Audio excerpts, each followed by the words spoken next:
Habang abala ang marami ngayong holiday season, busy naman ang ilan sa panloloko. Kaya mag-ingat sa ilang holiday scams para wag maging biktima. Una sa listahan, mag-ingat sa mga pekeng tawag na nagpapakilalang taga-bangko o e-wallet o financial service company na nagsasabing kailangang i-verify ang inyong transaction. Tip para makaiwas dito, huwag ibigay ang inyong one-time password at iba pang personal na impormasyon.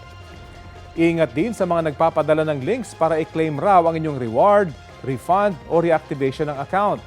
Kapag clinic niyo yung link, dinadala kayo sa fake website para manakaw ang inyong login details. Ang tip, think before you click, mga kapuso.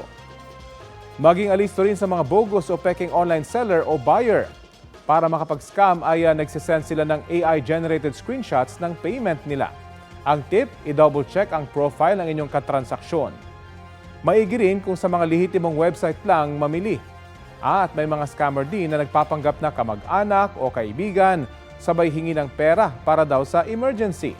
Ang tip, i-verify muna maigi sa ibang paraan kung ang inyong kausap ay kamag-anak o kaibigan nyo bago magpadala ng pera.